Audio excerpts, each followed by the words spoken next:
What up? What up? What up? This is the Sneaks Rhymes and Life podcast. It is season number 4. We are on episode in totality. What we got? I think this is 143. So we are approaching 150. But yeah, it's been a little bit of a break. We've taken some time. A lot of different things have happened. So we even call this, we're gonna call this vibes and stuff. We're just gonna vibe on some stuff that's happened. Not gonna get into any too serious topics right now, but good to be back behind the mic. So yeah, tons of events. I think when the last time I was chatting with y'all, um, we were talking about concerts and just how many concerts, and you can't even keep up. I didn't see Snoop. I didn't see the first um 50 and Bustas, but let's start there. So that's one of the shows that I recently saw in September, only a few weeks back. Arguably one of the best shows that I've seen all this year. Could have used Busta Rhymes on for longer than a 40-minute set, but 50 had some incredible production too, and he banged out all the hits. He had Uncle Murder, he had Tony Yayo, and you name a track, 50 bumped it. It was an unbelievable show. So salute to 50 as we are in still celebrating 50 years of hip hop. Nas just had his birthday a few weeks back. We're going to get into a whole separate episode about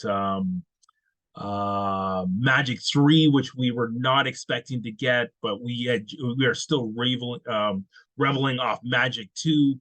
So now we got 6 projects in 3 years, and that's a whole different conversation, which I'm not going to deep dive into. But what does it do for Nas's legacy?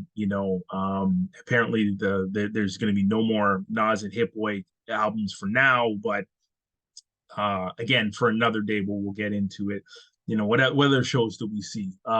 We know we had an unbelievable show come through. And again, I think this is the first concert that I bought tickets for the entire year, and I just saw the concert only a couple Sundays ago, and that would have been De La Soul got added to the bill. But we had Nas and Wu-Tang on the New York State of Mind tour. And I would say an indoor show versus an outdoor show, I don't make it any different. The energy was totally different for this show, far surpassed what they did in 2022.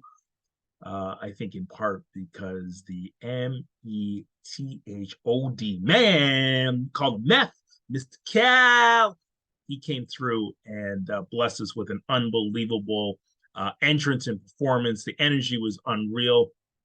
Yes, we were missing Dave from De La Soul, but we were blessed with a beautiful surprise as we got Talib Kweli came in and was kind of worried when I started hearing Stysa High. Who is going to do his verse? Is Pasta News going to do it?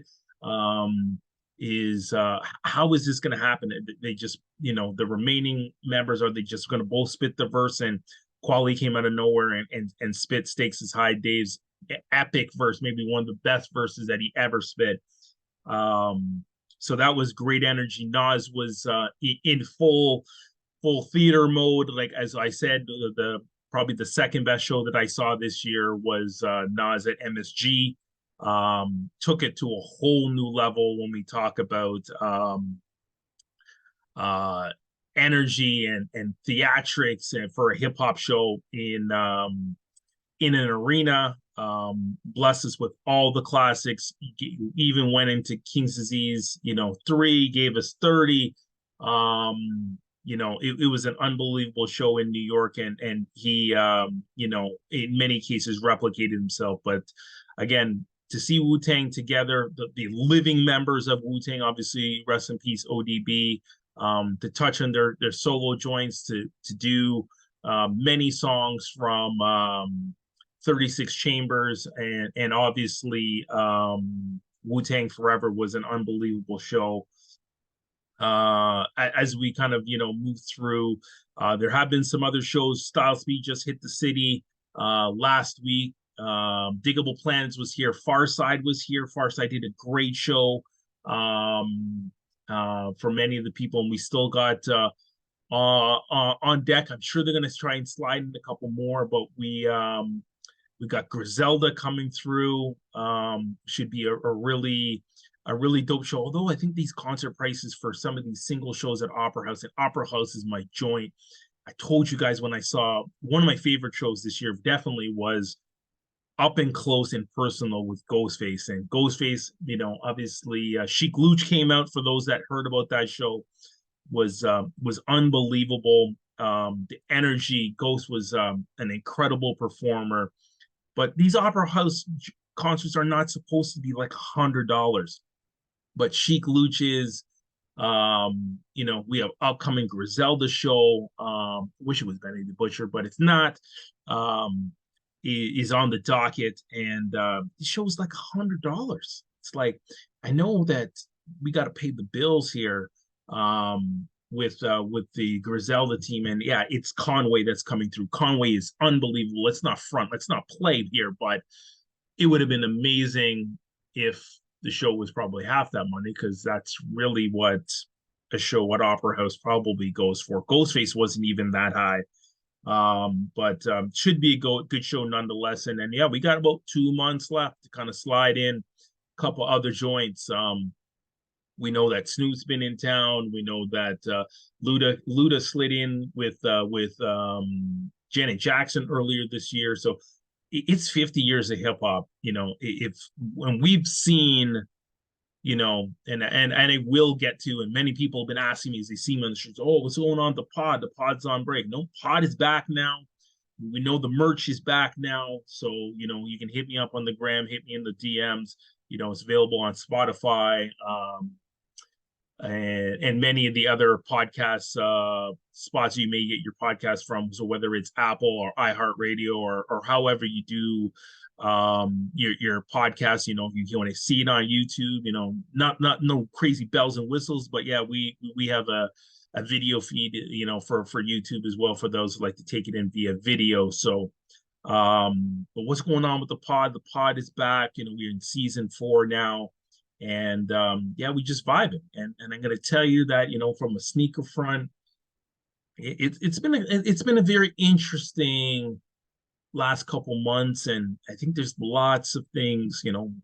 How's the rest of the year going to finish? Is Nike going to drop some jewels? And hey, we had Yeezys early this year, and I don't know if the Yeezy energy was the same energy as we thought after the initial onset. From a Nike front, we got Palomino ones, we got red cements that have recently dropped. We had the Mauve that just dropped on the 14th. I think people are satin reds is kind of the W of October. And then yeah, we got almost like an undefeated Jordan 4 look-alike. We have obviously DMP, or they've changed the name now, which is irrelevant to me. I'm still calling it DMP. So there is a couple joints that are still up, but I just don't feel the same sneaker energy that I've seen in recent months. I'm just not hearing it in the streets. I'm not hearing it online. But there is some good drops, so don't get me wrong. And the cool thing is, we all know there's going to be some surprises that come. So it'll be very interesting to see how things roll out. So stay tuned. New Balance is doing the thing. They're adding new models. There's definitely a couple collabs under the table. We know we got Emma Manier that is on the horizons. We know we just dropped a new Kiss store here in Toronto. So they're doing big things. There's a special, I think it's a 1700 Canada version on 2 different colors of white and red. So that's pretty unique. And then yeah, I think, just from cultural front, I don't know how we can't miss it. We are smack in the middle of football season. It's 50 days of football, if you didn't know, between calls in the NFL. And I didn't think I would imagine that this would have happened, but Taylor Swift and Deion Sanders are the 2 most prominent names now mentioned when you talk about football. Deion's team, exceeding expectations, although they've taken a couple L's. Tough loss against against Stanford on the weekend, and they blew it late after having a huge lead. But they are, you know, above 500. They won more games than they won last year. There are people already trying to line up and line them up for a bowl. So shout out to Prime and the culture that he's creating. Culture is a big thing these days. Sneaker culture, music culture, hip hop culture. It's a thing. We're celebrating 50 years of hip hop music and hip hop culture. So pretty amazing what Coach Prime is doing in Colorado. But I mentioned Taylor Swift. Taylor Swift has been this thing for a minute, and she's dating Travis Kelce. Wow. And we can talk about whether she blew out Travis Kelce or not. She didn't. Travis Kelce is a two-time Super Bowl champion, multiple year first team all pro, Pro Bowler, so many accolades. But hey, he's dating one of the most popular people on the planet. And so his podcast with his brother Jason blew up. Um, his Instagram followership blew up, and then, like, if you can believe, when we talk about sneakers, 550s blew 550s in GS sizes, and in like this white, red, and black that she wore to the very first game, and she was chilling out with Mama Kelsey. It sold like 300% more than it had been trending over the last little while the day after the game. Unbelievable, the impact of the Swifties and Taylor Swift. But enough Swifty talk. We do have, this is like the sports apex right now. We got NBA starting. We got WNBA wrapping up. And guess what? If you ain't following, you should be following the series. Aces and Liberty, New York Liberty, Las Vegas Aces. The Aces won the title last year. They're going for we're running it back for the back to back. They were up 2-0. People thought the New York Liberty were done. They put on quite the performance. Couple people with gold. We now got a major injury in the Vegas backcourt, so they're gonna have to piece it together. Kelsey Plum's gonna have to take up the point, but it's incredible the energy we're seeing. We're seeing LeBron. We're seeing all these guys from the